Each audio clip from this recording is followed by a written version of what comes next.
My wife, 44F, and I, 43M, have been married for 20 years. We started dating in high school when I was a junior and she was a senior, and we were long distance for her first 2 years of college while I was in high school and did 1 year at community college. Then we went to college in the same city for a year and have lived together since. We got married the summer after I graduated from college. Our marriage has been pretty great so far, but I initiated a divorce after I discovered that she was sleeping with multiple other men during the 2 years we were long distance. Just after Christmas, we got together with a few friends of hers from college to catch up, have dinner, and hang out. We talked about a lot of stuff, and my wife mentioned that we met in high school, not that we dated, just that we met. Her old college roommate commented that it was crazy that we met in high school, had a few wild years in college, and then ended up together. I played along and commented that I didn't know if my wife was as crazy as I was. The roommate started to tell a story, but my wife cut her off and said she was uncomfortable about it. I sensed something was up, so I said that we actually started dating in high school and were together for my wife's entire time in college. All of my wife's friends got real quiet, and the rest of the dinner was awkward. On the way out, one of her other roommates took me aside and said I should have an honest conversation about what happened in college. I asked my wife on the way home, and she kind of blew me off. I told her it was important that she was honest with me, and again she said it wasn't important. When we got home, I told her I was going to stay at my brother's house until she was ready to talk about what happened in college. The next day she came over and admitted to sleeping with several men during her first 2 years of college. She said she didn't consider it a big deal at the time because we were long distance and she didn't think a high school romance would last. I pressed for more details, and she said it was at least 10 different men, including at least 3 guys she introduced to me as friends when I came to visit on weekends and 1 guy she was still in contact with. I told her that I wanted a divorce and would be starting the paperwork as soon as I could, which I did on January 2nd. Her family and most of my family are telling me I shouldn't throw away my marriage over a few mistakes. I've stood by my belief that cheating on me with multiple men for years is unacceptable no matter when it happened, and the fact that she continued to maintain relationships with these guys right in front of me was an unacceptable amount of disrespect. We have 2 children, but they are 17 and 19, and I believe they will understand why I need to end the marriage. Am I wrong for leaving? I feel like I'm going crazy with the number of people telling me to overlook years of infidelity and decades of lies. Update 1.1. Holy crap, I'm glad I did this with a throwaway because the response here is unexpected. I obviously can't answer every question or comment, but I wanted to provide some details for common questions. The reason I posted this is that my wife and a few friends have been saying it's common to sleep with other folks when you're in a long-distance relationship and that I'm kind of the odd one out for not sleeping around. I felt like I was being gaslit, but I wanted an outside perspective. We live in a state with a waiting period to finalize a divorce, so I felt it was a reasonable idea to get some insight before things are finalized. After reading these comments, I see a handful of folks saying it's normal to sleep around during a long-distance relationship, but it seems to be a significant minority. We saw each other a couple of weekends a month during the 2-year college period. I lived about 3 hours away from her college, so it was long distance but not like cross-country. This was not a situation where we went months without seeing each other. The 3 guys I met while she was in college were meetups that happened during parties. The subject of me being her boyfriend didn't really come up, so I honestly don't know if these guys knew anything. The 1 guy we're still in contact with married a mutual friend from college. This is not some guy she secretly messages on the side, it's somebody we've talked to regularly for years. I've talked to him a few times since I learned about my wife. He said he didn't know we were dating at the time and has since blocked my wife on social media. Some folks have asked how the roommates didn't realize at our wedding that the timelines didn't work out. The main reason is that my wife and I had a very small ceremony with just close family in Texas, then went back to the East Coast to have a big party with friends. The typical reception and sharing details about how we met didn't really happen, so her roommates didn't realize we started dating before college. It sounds like they thought we only dated for the year we were both in the same city, then moved in together. I was open to therapy or some kind of attempt to save the marriage, but her insistence that this whole thing is common and I'm the one who's out of line is just too much for me. The only time she showed any remorse or even offered to reconcile is when I started filing paperwork. In the last week, she's gone back to saying she's right and I'm overreacting. This is also why I feel like I'm being gaslit. It seems obvious that this is a major issue, but I've got my wife and others telling me it's normal and I'm overreacting. I'm not getting a paternity test unless my kids want to get one. I don't have any doubts that they are biologically mine, and no test will make them not my kids. I love them more than anything in the world, and my wife's infidelity won't change that even if one or both of them is not biologically mine. They've been my kids for 19 years, and they will be my kids until I stop breathing. Update 1.2. Hey all, I've been reading a bunch of the responses, but things are getting crazy and increasingly unhinged, so I probably won't be checking in more. Here are a few more answers to common questions I've seen.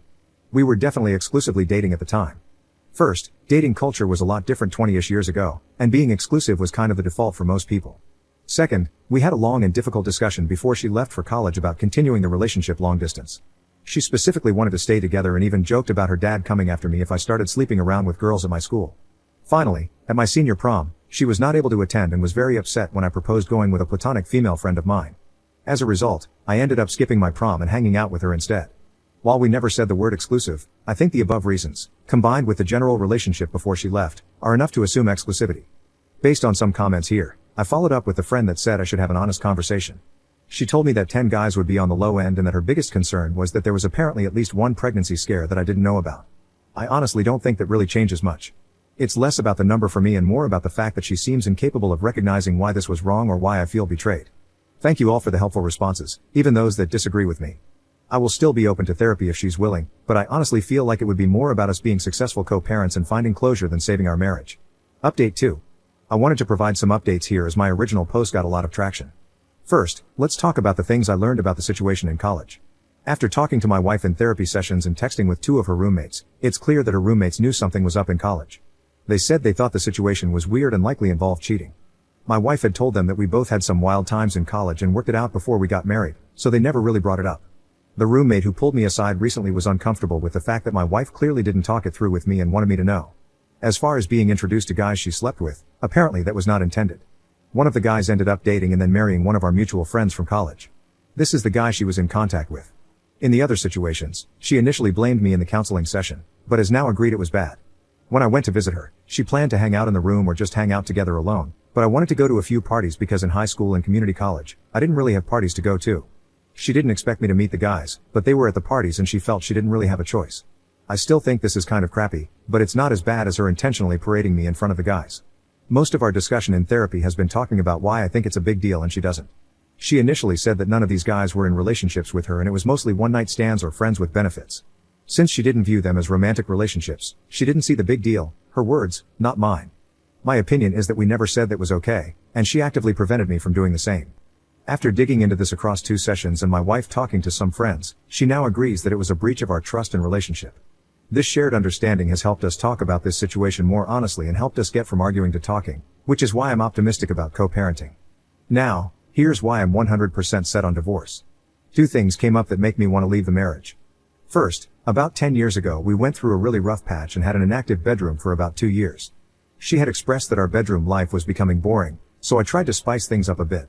Apparently, she had been hung up on some bedroom experiences that happened in college, that she is not comfortable talking about, and wanted me to try them. But when I did, it made her feel awkward and guilty that it made her think of other men while she was with me.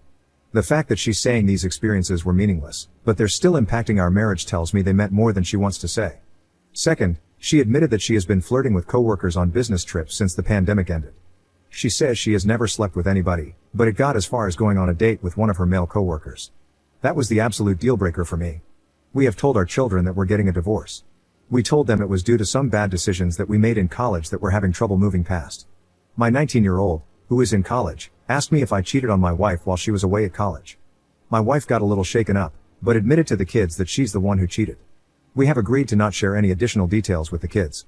I reinforced that both of us will be there for the kids and that we are in therapy to help make sure we handle this in the best way for the family. I also told the kids that if they wanted to talk to either of us or a therapist about it, I would fully support it. We've started talking to a mediator about how to proceed with the divorce, and unless things change, we should be able to have an amicable divorce. We're both financially stable on our own, we have no major debts, and our kids are older, so custody isn't a major issue.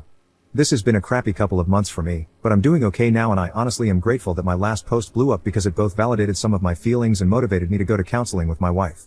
Update 3. My wife and I have completed our divorce, and everything is official. We had an uncontested, amicable divorce with minimal disagreements. Our lawyers worked together to create the plan through mediation, and a judge signed off on it a few weeks ago.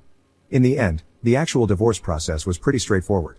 The only complication was that our 17-year-old was adamant about my having custody because their relationship with my ex-wife has really fallen apart as a result of this.